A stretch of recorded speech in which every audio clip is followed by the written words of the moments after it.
পথ চলতে চলতে এক পর্যায়ে একজন বুড়ির সাথে আমার সাক্ষাৎ হয়ে গেল। হযরত জিবরাইল আলাইহিস সালাতু ওয়াস সালামকে ডাক দিয়ে বললাম, ও জিবরাইল, এই যে বুড়িটাকে আমি দেখতে পাচ্ছি, বুড়িটাকে। হযরত জিবরাইল আলাইহিস সালাতু ওয়াস সালাম আল্লাহর পয়গম্বরকে ডাক দিয়ে বলেন, পয়গম্বর, এই যে বুড়িটাকে আপনি দেখতেছেন, এইটা মূলত কোনো বুড়ি না। আল্লাহ রাব্বুল আলামিন দুনিয়াটাকে বুড়ির আকৃতিতে তুলেছে। আল্লাহ রাব্বুল আলামিন এই বুড়ির দ্বারা বুঝাইতে চান, দুনিয়ার আর বেশি দিন নাই, অল্প সময়ের মধ্যে দুনিয়া ধ্বংস হয়ে যাবে। এই বুড়ির যে রকমের হায়াত, দুনিয়ার জীবনেরও এই রকমের হায়াত, দুনিয়াটারও এই রকমের হায়াত বাকি আছে। আল্লাহর পয়গম্বর বলেন, এরপরে পথ চলা শুরু করে দিলাম। পথ চলতে চলতে একজন বুড়া মানুষের সাথে আমার সাক্ষাৎ হয়ে গেল। এই বুড়াটা আমাকে ডাকতে লাগলো। হযরত জিবরাইল আলাইহিস সালাতু ওয়াস সালাম আমারে ডাক দিয়া বললেন, পয়গম্বর, আপনি তার ডাকে সাড়া দিয়েন না, কারণ যে ব্যক্তি আপনাকে ডাকতেছে এটা কোনো মানুষ না, এটা হলো ইবলিস শয়তান। এটা ইবলিস শয়তান, সুতরাং আপনি তার ডাকে সাড়া দিয়েন না। আল্লাহর পয়গম্বর বলেন, এরপরে আমি আবার পথ চলা শুরু করলাম। চলতে চলতে এক পর্যায়ে লক্ষ্য করে দেখলাম কিছু মানুষ আমাকে সালাম দিতেছে। দুইজন কিংবা তিনজন ব্যক্তি, তারা সালাম দিচ্ছে, আসসালামু আলাইকা ইয়া হাশির, আসসালামু আলাইকা ইয়া আখির, আসসালামু আলাইকা ইয়া আউয়াল। আমাকে এইভাবে সালাম দিতেছে। হযরত জিবরাইলকে বললাম, হে জিবরাইল, যে লোকগুলো আমাকে সালাম দিচ্ছে এরা কারা, এদের পরিচয় আমার কাছে তুলে ধরো। হযরত জিবরাইল আলাইহিস সালাতু ওয়াস সালাম বলেন, ইয়া রাসূলুল্লাহ, ইয়া হাবিবাল্লাহ, যে লোকগুলো আপনাকে সালাম দিতেছে এই লোকগুলো হলো আল্লাহর পয়গম্বর হযরতে মূসা এবং হযরতে ঈসা আলাইহিস সালাতু ওয়াস সালাম। সুবহানাল্লাহ। যারা আপনাকে সালাম দিচ্ছে এরা হচ্ছে হযরতে ঈসা, হযরতে মূসা আলাইহিস সালাতু ওয়াস সালাম কিংবা হযরতে ইব্রাহিম আলাইহিস সালাতু ওয়াস সালাম। সম্মানিত ভাইরা, এই হাদিসটির ব্যাপারে ইবনে কাসির রাহমাতুল্লাহ আলাইহি তিনি আপত্তি করেছেন। এই হাদিসটাকে তিনি এক্ষেত্রে মানতে রাজি হন নাই। তো যাই হোক, মেরাজের ব্যাপারে অনেক বর্ণনা। এরপর আল্লাহর পয়গম্বর বলেন, আবার আমরা পথ চলা শুরু করে দিলাম। পথ চলতে চলতে একটা জায়গায় গিয়ে আমরা পৌঁছে গেলাম। ওই জায়গাটা খেজুর গাছ দিয়ে পরিপূর্ণ, খেজুর গাছে পরিপূর্ণ এই রকমের একটা এলাকায় যখন পৌঁছে গেলাম, হযরত জিবরাইল আলাইহিস সালাতু ওয়াস সালাম আমাকে বললেন, হে আল্লাহর পয়গম্বর, আপনি এই জায়গায় থেমে 2 রাকাত নামাজ আদায় করেন। আল্লাহর পয়গম্বর বলেন, আমি সেই জায়গায় থেমে 2 রাকাত নামাজ আদায় করলাম। হযরত জিবরাইল আলাইহিস সালাতু ওয়াস সালামকে প্রশ্ন করলাম, জিবরাইল, এটা কোন জায়গা যে জায়গায় আমি নামাজ আদায় করলাম? হযরত জিবরাইল আলাইহিস সালাতু ওয়াস সালাম বললেন, ইয়া রাসূলুল্লাহ, এই জায়গা হচ্ছে ইয়াসরিব তথা মদিনা। এই জায়গায় আপনি অল্প কিছুদিনের মধ্যে হিজরত করবেন। আল্লাহর পয়গম্বর বলেন, আবার পথ চলা শুরু করলাম। পথ চলতে চলতে এক পর্যায়ে হযরত জিবরাইল আমারে বললেন, হে আল্লাহর পয়গম্বর, এই জায়গায় আপনি থামেন, এখানেও 2 রাকাত নামাজ আদায় করেন। জিবরাইলকে বললাম, জিবরাইল, এটা কোন জায়গা? হযরত জিবরাইল আলাইহিস সালাতু ওয়াস সালাম বললেন, এই জায়গায় আল্লাহ পাক হযরতে মূসা আলাইহিস সালাতু ওয়াস সালামকে নবুয়তি দান করেছে। এটা হচ্ছে তুরে সিনা, সিনাই পর্বত, এইখানে আপনি 2 রাকাত নামাজ পড়েন। বলি সুবহানাল্লাহ। আল্লাহর পয়গম্বর বলেন, আবার পথ চলা শুরু করলাম। পথ চলতে চলতে আবার হযরত জিবরাইল আমাকে বললেন, হে আল্লাহর পয়গম্বর, এখানে নেমে 2 রাকাত নামাজ আদায় করেন। জিবরাইলকে বললাম, জিবরাইল, এটা কোন জায়গা? হযরত জিবরাইল আলাইহিস সালাতু ওয়াস সালাম বললেন, এইটা হচ্ছে হযরত শুআয়ব আলাইহিস সালাতু ওয়াস সালামের জন্মভূমি মাদায়েন শহর। এই মাদায়েন শহরে আপনি 2 রাকাত নামাজ আদায় করেন। আল্লাহর পয়গম্বর বলেন, আবার পথ চলা শুরু করলাম।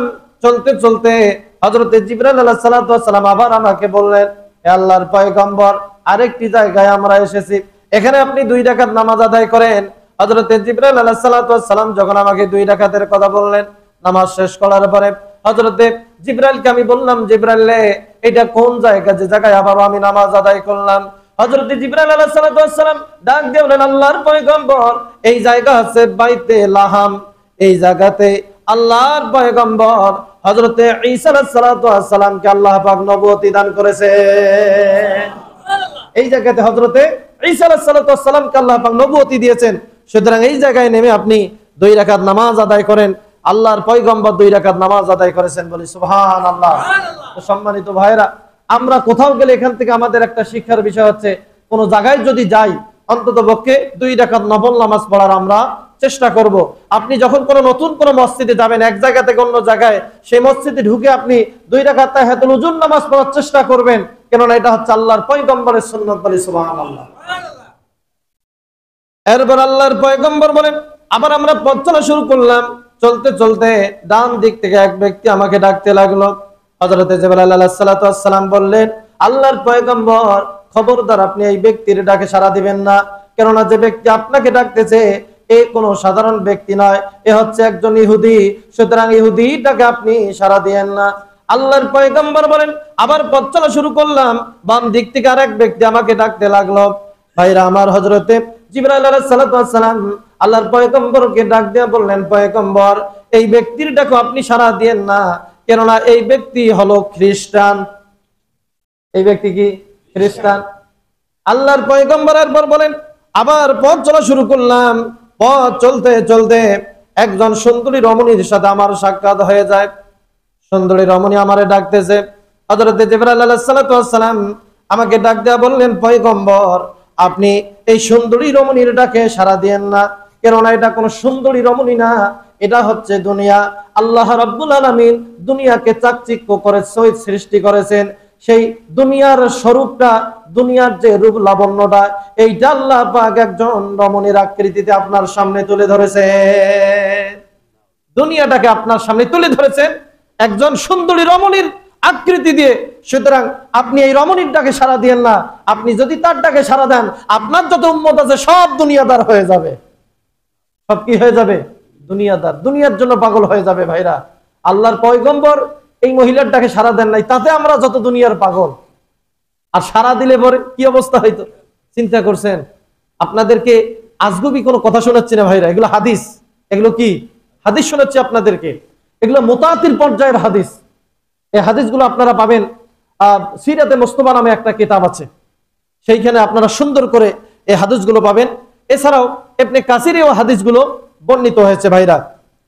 এরপর নবী করিম সাল্লাল্লাহু আলাইহি ওয়াসাল্লাম তিনি বলেন, এরপর আমি পথ চলা শুরু করলাম।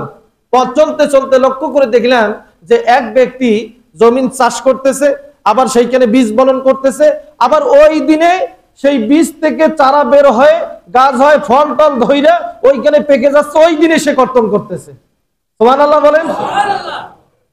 আল্লাহর পয়গম্বর বলেন, এই দৃশ্য দেখার পরে হযরত জিবরাইল আলাইহিস সালাতু ওয়াস সালামকে আমি ডাক দিয়া বললাম, এ জিবরাইল, কিছুই বুঝতেছি না, এ আবার কেমন অবস্থা?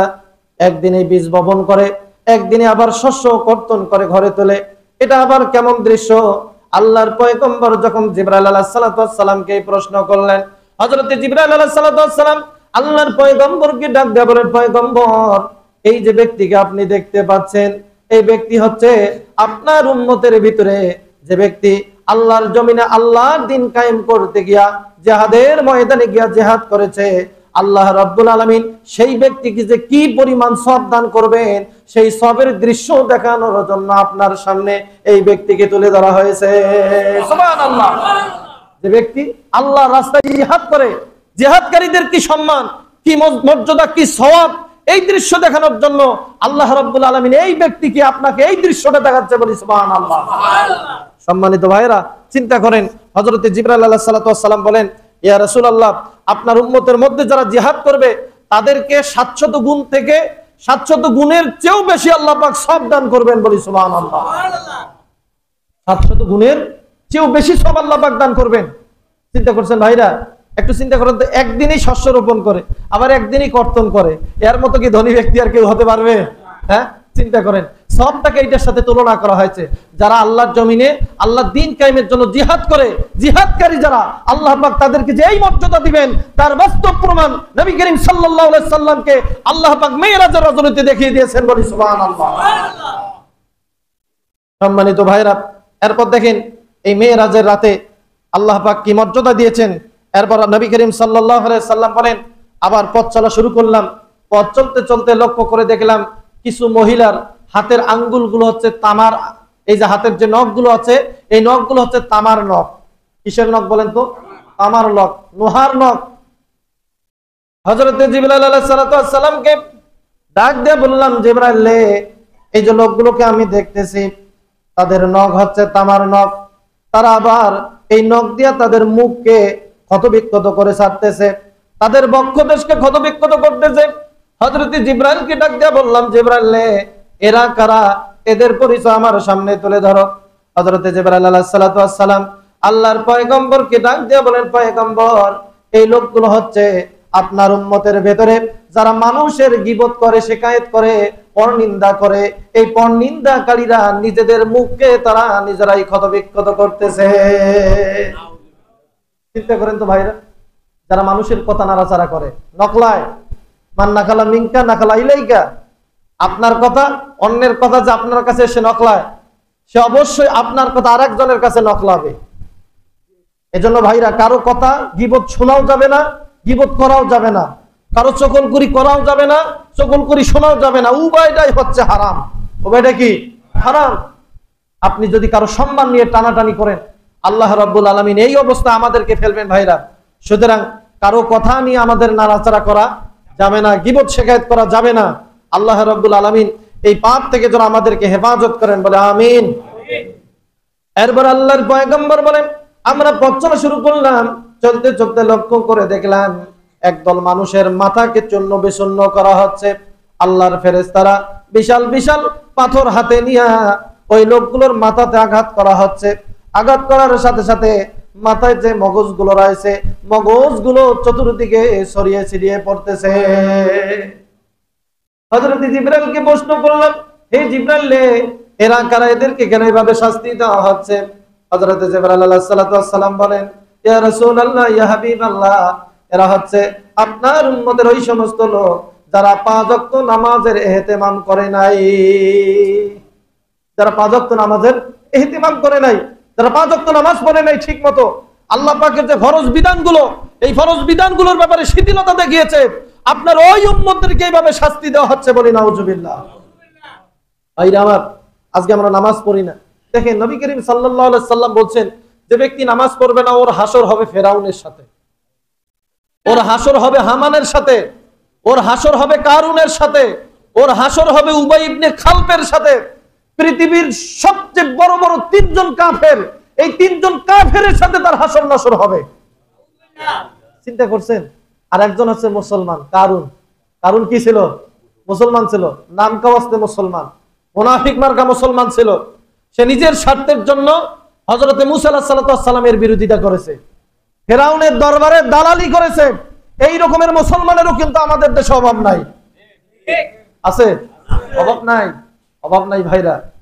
এজন্য ইসলামকে জলাঞ্জলি দিয়ে নিজের স্বার্থকে প্রাধান্য দেওয়া যাবে না। তো সম্মানিত ভাইরা, একটু আপনার বিবেক দিয়ে চিন্তা করেন তো, আপনি যদি নামাজ না পড়েন, পৃথিবীর মধ্যে সবচেয়ে নিকৃষ্ট একজন কাফের ফেরাউন, তার সাথে আপনার হাসর হবে। একটু চিন্তা করছেন? পৃথিবীর নিকৃষ্ট একজন কাফের হামান, আল্লাহ নবী বলছে তার সাথে তার হাসর হবে। পৃথিবীর নিকৃষ্ট একজন কাফের উবাই ইবনে খালফ, যে আল্লাহর পয়গম্বরকে কষ্ট দিয়েছে, তার সাথে আপনার হাসর নাসর হবে। একটাবার চিন্তা করেন, নামাজ না পড়লে আল্লাহ পাক আপনাকে কি শাস্তি দিবেন। লজ্জা করা আমাদের দরকার ভাইরা। আপনি নামাজ পড়েন না, এটার অর্থ হচ্ছে কাফেরের সাথে আপনার হাসর নাসর হবে। আমরা কি চাই ফেরাউনের সাথে আমাদের হাসর হোক, হামানের সাথে হাসর হোক, কাফেরের সাথে আমাদের হাসর হোক? এটা কি আমরা চাই ভাইরা? এজন্য 5 ওয়াক্ত নামাজ জীবনে কখনোই ছেড়ে দেওয়া যাবে না। রাজি আছেন? আল্লাহ পাক আমাদেরকে কবুল করুক, বলে আমিন। এরপরে দেখেন নবী করিম সাল্লাল্লাহু আলাইহি ওয়াসাল্লাম বলেন, এরপর আমরা পথ চলা শুরু করলাম। আল্লাহ নবী বলতেছেন পথ চলতেছি, আল্লাহর পয়গম্বর বলেন পথ চলা শুরু করে দিলাম। চলতে চলতে এক পর্যায়ে লক্ষ্য করে দেখলাম 2টা হাঁড়ি, একটা হাঁড়িতে রান্না করা গোশত, সেখান থেকে সুঘ্রাণ বের হয়ে আসতেছে। আর একটা হাঁড়ির দিকে লক্ষ্য করে দেখলাম ওই হাঁড়িতে কাঁচা মাংস, ওই কাঁচা মাংসগুলো সেইখানে পচে সেইখান থেকে দুর্গন্ধ বের হয়ে আসতেছে। হযরত জিবরাইল আলাইহিস সালামকে বললাম, হে জিবরাইল, এরা কারা? তারা ভালো হাড়ি থেকে মাংস গ্রহণ করতেছে না, যে হাড়িটাতে পচা মাংস, পচা গোশত, যেখান থেকে দুর্গন্ধ বের হয়ে আসতেছে, সেই গোশতগুলো তারা ভক্ষণ করতেছে। হে জিবরাইল, এরা কারা? এদের পরিচয় আমার সামনে তুলে ধরো। হযরত জিবরাইল আলাইহিস সালাম বলেন, ইয়া রাসূলুল্লাহ, হাবিবাল্লাহ, আপনার উম্মতের ভিতরে এরা হচ্ছে এই সমস্ত লোক যারা নিজেদের স্ত্রী থাকার পরেও পর স্ত্রীর কাছে যারা গমন করে, যারা পর স্ত্রীর কাছে গমন করে, নিজের বৈধ স্ত্রী আছে, পবিত্র স্ত্রী আছে, তার কাছে গমন করে না, গমন করে অন্যের স্ত্রীর কাছে, অপবিত্র স্ত্রীর কাছে, যার কারণে তারা অপবিত্র জিনিস খাইতে থাকবে। বলি নাউজুবিল্লাহ। সম্মানিত ভাইরা, চিন্তা করছেন, আপনার স্ত্রী থাকার পর যদি অন্য স্ত্রীর কাছে গমন করেন, আল্লাহ পাক আপনাকে পচা গোশত খাইতে দিবেন, নর্দমা যুক্ত খাবার খাইতে দিবেন। কারণ দুনিয়াতে আপনি পচা জিনিসের কাছে গেছেন, দুর্গন্ধময় জিনিসের কাছে গেছেন, যার কারণে আল্লাহ পাক আপনাকে পচা জিনিস খাওয়াবেন। এই জেনার সাথে সম্পর্ক রাখা যাবে ভাইরা?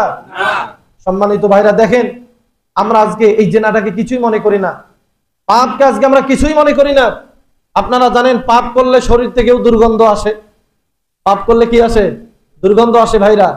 আপনি একটা পাপ করবেন হাত দিয়া দুর্গন্ধ বের হবে, কিন্তু আমরা বুঝতে পারি না, আমরা বুঝতে পারি না।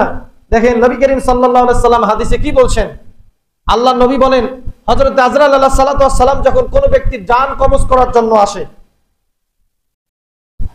আল্লাহ নবী বলেন, হযরত আজরাইল আলাইহিস সালাম সাথে করে দুইজন ফেরেশতা নিয়ে আসে। এই দুইজন ফেরেশতা, যে ব্যক্তির জান কবজ করা হবে, জান কবজের পূর্বে এই দুইজন ফেরেশতা ওই ব্যক্তির অঙ্গ প্রত্যঙ্গগুলো শুকতে থাকে, তারা ঘ্রাণ নিতে থাকে, শুকতে থাকে, হাত শুকতে থাকে, পা শুকতে থাকে। এক পর্যায়ে যে অঙ্গগুলো থেকে দুর্গন্ধ বের হয়ে আসে ভাইরা, তওবা করার যে ব্যক্তি সুযোগ পাবে না, ওই ব্যক্তির অঙ্গ প্রত্যঙ্গগুলো থেকে দুর্গন্ধ বের হয়ে আসবে। আপনি হাত দিয়া জীবনে ঘুষের টাকা নিয়েছেন, এই হাত দিয়া মৃত্যুর সময় দুর্গন্ধ বের হয়ে আসবে। আপনি হাত দিয়া সুদের লেনদেন করেছেন, এই হাত দিয়া দুর্গন্ধ বের হয়ে আসবে। এই হাত দিয়ে আপনি পর্নারীর দিকে হাত বাড়িয়েছেন, এই হাত দিয়ে আপনার দুর্গন্ধ বের হয়ে আসবে ভাইরা। আপনার অঙ্গ প্রত্যঙ্গ দিয়ে যত রকমের অপরাধ করেছেন, সেই অঙ্গ প্রত্যঙ্গ গুলো দিয়ে দুর্গন্ধ বের হতে থাকবে। আল্লাহর ফেরেশতারা এইভাবে শুকতে থাকবে, শুকতে থাকবে। এক পর্যায়ে বান্দা যখন নাফরমান হয়ে যাবে, হযরত আজরাইল আলাইহিস সালাম যখন ওই নাফরমান বান্দার জান কবজ করবে, আল্লাহর পয়গম্বর বলেন, জান কবজ করার সাথে সাথে ওই নাফরমান বান্দার তার শাস্তি সাথে সাথে শুরু হয়ে যাবে। শাস্তি শুরু হয়ে যাবে ভাইরা। যারা নাফরমান হবে, গুনাহগার হবে, গুনাহগারদের হাত দিয়া, পাও দিয়া, চোখ দিয়া, অঙ্গ প্রত্যঙ্গ দিয়া দুর্গন্ধ বের হবে। আল্লাহর ফেরেশতার সুখে সুখে যখন ইন্ডিকেট করবে এই ব্যক্তি নাফরমান, এই ব্যক্তি যখন মৃত্যুবরণ করবে, এই আল্লাহর ফেরেশতারা মৃত্যুবরণের সাথে সাথে ওই ব্যক্তিকে পিটানি শুরু করবে। বলি নাউজুবিল্লাহ। তাহলে গুনাহর সাথে সম্পর্ক রাখা যাবে ভাইরা? গুনাহ করলে দুর্গন্ধ বের হয়, গুনাহ করলে দুর্গন্ধ বের হয়। আল্লাহর নবী বলেন, একজন মানুষ যখন একটা মিথ্যা কথা বলে, তার মুখ থেকে দুর্গন্ধ বের হয়ে আসে। কি বের হয়ে আসে? আল্লাহর পয়গম্বরের হাদিস শোনাচ্ছি আপনাদেরকে। এজন্য নবী করিম সাল্লাল্লাহু আলাইহি সাল্লাম বলেন, একজন মানুষ যখন মিথ্যা কথা বলে, তখন তার ধারের কাছে ফেরেশতা থাকে না, 1 মাইল দূরে পালিয়ে যায়। 1 মাইল দূরে কোথায় যায়? পালিয়ে যায়। কারণ মিথ্যা কথা বলার কারণে তার মুখ থেকে যে দুর্গন্ধ বের হয়ে আসে, এই দুর্গন্ধটা ফেরেশতা সহ্য করতে পারে না, যার কারণে ওই ব্যক্তি থেকে 1 মাইল দূরে চলে যায়। এখন বলেন, মিথ্যা কথা বলা যাবে? সমানে শুধু মিথ্যা কথা বলি। হায় রে মুসলমান, মিথ্যা কথা বলি। এখন অনেকে মনে করে মিথ্যা কথা না বললে নাকি ব্যবসায় হয় না, বলে না? ব্যবসায়ীরা আছে না? খবরদার, মিথ্যা কথা বলা যাবে না ভাইরা। দেখেন, পাপ করলে পরে শরীর থেকে গন্ধ বের হয়, শুধু দুনিয়াতে বের হয় তা না, পরকালেও জাহান্নামের পরে এই গন্ধ বের হবে। নবী করিম সাল্লাল্লাহু আলাইহি সাল্লাম বলছেন, যারা জিনাকারী আর জিনাকারিনী হবে, আল্লাহ পাক জাহান্নামে তাদের লজ্জা স্থান দিয়া পুজ বের করবেন। কি বের করবেন? পুজ বের হবে, পুজের সাগর বের হবে, পুজের নহর বের হবে লজ্জা স্থান দিয়া। আল্লাহ নবী বলেন, এই লজ্জা স্থান দিয়ে যে পুজগুলো বের হবে, এই পুজগুলো এত দুর্গন্ধযুক্ত হবে যে অন্যান্য জাহান্নামীরা পর্যন্ত অতিষ্ঠ হয়ে পড়বে। চিন্তা করছেন, পাপ করলে দুর্গন্ধ ছড়ায় ভাইরা। হযরত ওসমান রাদিয়াল্লাহু তাআলা আনহু একবার তিনি এক মজলিসে বক্তব্য দিচ্ছেন, এমন সময় এক ব্যক্তি আসলো। হযরত ওসমান রাদিয়াল্লাহু তাআলা আনহু বললেন যে সেই লোকগুলোর কি হলো যারা পাপ করার পর তাদের অনুভূতি ফিরে আসে না, পাপ করার পর পাপটাকে পাপ মনে করে না, অথচ তারা আমাদের মজলিসের সামনে ঘোরাফেরা করে, আমাদের মজলিসের সামনে ঘোরাফেরা করে। হযরত ওসমান রাদিয়াল্লাহু তাআলা আনহু এই কথা কেন বলছেন? এই কারণে বলছেন, যে ব্যক্তি পাপী পাপ করে তার শরীর থেকে দুর্গন্ধ বের হয়ে আসে, যার কারণে হযরত ওসমান রাদিয়াল্লাহু তাআলা আনহু ইন্ডিকেট করে ওই ব্যক্তিকে বলেন নাই, পরোক্ষভাবে বলছেন যে ওই ব্যক্তি কেন আমাদের মজলিসের সামনে ঘোরাফেরা করে, অথচ সে পাপ করে, তার চোখ দিয়ে পাপ যেন মনে হয় ঠিকরে পড়তেছে, ঝরঝর করে বৃষ্টির দানার মতো তার চোখ দিয়ে পাপ পড়তেছে, কেন সে আমাদের মজলিসের সামনে দিয়ে ঘোরাফেরা করে? সম্মানিত ভাইরা, চিন্তা করেন, পাপ করলে পরে দুর্গন্ধ শরীর থেকে বের হয়ে আসে, এই পাপের সাথে আমাদের সম্পর্ক রাখা যাবে না। মেরাজের শিক্ষা হচ্ছে পাপ মুক্ত জীবন গড়তে হবে ভাইরা। এরপরে দেখেন নবী করিম সাল্লাল্লাহু আলাইহি ওয়াসাল্লাম তিনি বলেন, এরপরে পথ চলা শুরু করলাম, যাওয়ার পরে দেখি যে একজন কিছু ব্যক্তি নেংটি পরে আছে। বলেন তো কি পরে আছে? নেংটি। শরীরে কোনো কাপড় নাই, শুধু পরনে একটা নেংটি। নাউজুবিল্লাহ বলবেন না? হযরত জিবরাইল আলাইহিস সালাতু ওয়াস সালামকে আমি ডাক দিয়ে বললাম, জিবরাইল, এই লোকগুলো কারা? তারা কেন নেংটি পরে আছে? হযরত জিবরাইল আলাইহিস সালাতু ওয়াস সালাম ডাক দিয়ে বলেন, হে আল্লাহর পয়গম্বর, এরা হচ্ছে আপনার উম্মতের মধ্য থেকে ওই সমস্ত লোক যারা সম্পদের যাকাত আদায় করে নাই। নাউজুবিল্লাহ বলবেন না? যারা সম্পদের যাকাত আদায় করবে না, আল্লাহ নবীকে দেখানো হয়েছে ওই লোকগুলোকে লেংটি পরানো অবস্থায় তোলা হবে। চিন্তা করেন ভাইরা, কিয়ামতের ময়দানে আল্লাহ পাক এই দৃশ্য করবেন। এজন্য যাদের উপরে হজ যাকাত ফরজ, তারা যদি এই যাকাত আদায় না করে, কিয়ামতের ময়দানে আল্লাহ পাক এই দৃশ্য তাদের করবেন। যাকাত আদায় করার দরকার আছে ভাইরা?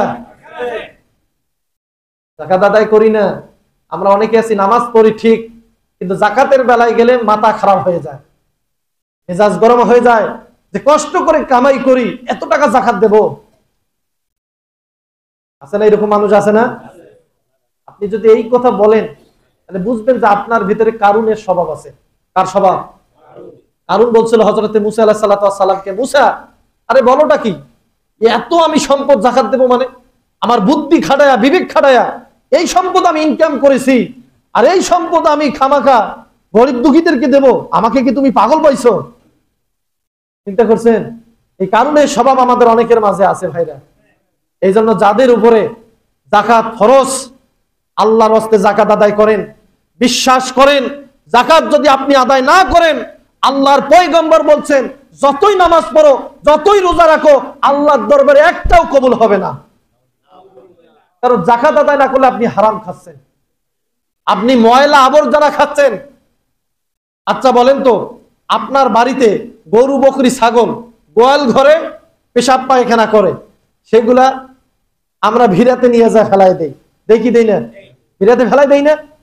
এই ভিড়াতে ফেলাই দেই কেন? এগুলো হচ্ছে ময়লা আবর্জনা, এগুলো ময়লা আবর্জনা। আপনার সম্পদের মধ্যে এইরকম ময়লা আবর্জনা হচ্ছে এই যাকাত। এই যাকাত যদি আপনি ব্যয় না করেন, বের করে না দেন, তাহলে এটা হবে ময়লা আবর্জনা। এই ময়লা আবর্জনার সাথে আপনার যে পবিত্র সম্পদ, এটাও ময়লা আবর্জনায় পরিণত হয়ে হারাম বস্তুতে পরিণত হবে। কথা বলেন ঠিক কিনা? এজন্য সম্পদের যাকাত অবশ্যই আদায় করতে হবে, অবশ্যই আদায় করতে হবে। এরপর জমির যে ওসর, এটা আদায় করতে হবে ভাইরা। তো সম্মানিত ভাইরা, আল্লাহর পয়গম্বর এই দৃশ্য দেখতেছেন যে কিছু মানুষ লেংটি পরে আছে, লেংটি পরা। নাউজুবিল্লাহ বলবেন না? এরপরে নবী করিম সাল্লাল্লাহু আলাইহি সাল্লাম বলেন, কিছুদিন যাওয়ার পরে লক্ষ্য করে দেখলাম যে কিছু মানুষ কাঠের বোঝা বহন করতেছে, মানে বোঝা কাঠ সংগ্রহ করে বোঝা করতেছে। এই বোঝাটা সে ঘাড়ের মধ্যে তুলতেই পারতেছে না, আবার আরো কাঠ সংগ্রহ করে আরো বোঝা তৈরি করতেছে। আল্লাহর পয়গম্বর হযরত জিবরাইল আলাইহিস সালাতু ওয়াস সালামকে ডাক দিয়া বললেন, জিবরাইল, ব্যাপারটা কি? এই লোকগুলো যে কাঠ সংগ্রহ করে বোঝা বানাচ্ছে, সে বোঝাই তো তুলতে পারতেছে না, আরো কাঠ সংগ্রহ করে বোঝা বানাচ্ছে, আমাকে তাদের পরিচয় জানিয়ে দাও। হযরত জিবরাইল আলাইহিস সালাতু ওয়াস সালাম আল্লাহর পয়গম্বরকে ডাক দিয়া বলেন, পয়গম্বর, এরা হচ্ছে আপনার উম্মতের ওই সমস্ত লোক যারা জনসাধারণের দায়িত্ব পালন করে, জনসাধারণের দায়িত্ব ঠিক মতো পালন করতে পারে না, আবার অন্য দায়িত্ব গ্রহণ করে। এই রকমের লোক আছে না নাই? জনগণের দায়িত্ব যারা ঠিক মতো পালন করে না, ক্ষমতায় যাওয়ার পরে যারা দুর্নীতি করে, দুর্নীতি রাজ্য করে, ভাইরা আমার দেখবেন ওই লোকগুলো আবার ক্ষমতায় যাওয়ার জন্য পাগল পারা হয়ে যায়। কথা বলেন ঠিক কিনা? আল্লাহর পয়গম্বর কি বুঝিয়েছেন? জনগণের যারা দায়িত্ব গ্রহণ করবে, এই দায়িত্ব যদি যথাযথভাবে পালন করতে না পারে, তাহলে সেই দায়িত্ব তাকে অব্যাহতি দিতে হবে। কিন্তু আমাদের দেশের দিকে লক্ষ্য করে দেখেন, যারা জনগণের দায়িত্ব পালন করতে পারে না, আবার জনগণের দায়িত্ব নেওয়ার জন্য তারা উঠে পড়ে লেগে গেছে। কথা বলেন ঠিক কিনা? উঠে পড়ে লেগে গেছে। ভাইরা আমার শিক্ষার আছে, অনেক কিছু শিখার আছে এই মেরাজের ঘটনা থেকে। নবী করিম সাল্লাল্লাহু আলাইহি ওয়াসাল্লামকে আল্লাহ পাক এই দৃশ্যগুলো দেখিয়েছেন। যারা দায়িত্ব পালন করতে পারবে না, দায়িত্ব ছেড়ে দিতে হবে। দায়িত্ব কি করতে হবে? ছেড়ে দিতে হবে। কুল্লুকুম রা'ন ওয়া কুল্লুকুম মাসউলুন আন রা'য়াতিহি। আল্লাহ নবী বলছেন প্রত্যেকে হচ্ছে দায়িত্ববান, তার দায়িত্ব সম্পর্কে প্রশ্ন করা হবে। সুতরাং জনগণের যারা দায়িত্ব গ্রহণ করতে চায়, শতবার ভাবতে হবে যে জনগণের যে দায়িত্ব গ্রহণ করতেছি পালন করতে পারবো কিনা, পালন করতে পারবো কিনা। ভাইরা আমার, এই বিষয়টা সবাইকে খেয়াল রাখতে হবে। আমি যে ক্ষমতা চাই, এই জনগণের দায়িত্ব পালন করতে পারবো কিনা। জনগণের দায়িত্ব যদি আমি পালন করতে না পারি, তাহলে এই ক্ষমতা আমার গ্রহণ করা যাবে না, যাবে না। কারণ কিয়ামতের ময়দানে আল্লাহ পাক এই বিভীষিকাময় অবস্থায় ফেলাই দিবেন। তো সম্মানিত ভাইরা, আসুন মেরাজের যে শিক্ষা, আল্লাহ পাক যেন আমাদেরকে এই মেরাজের শিক্ষা জীবনে বাস্তবায়ন করার তৌফিক দান করেন বলে আল্লাহুম্মা আমিন।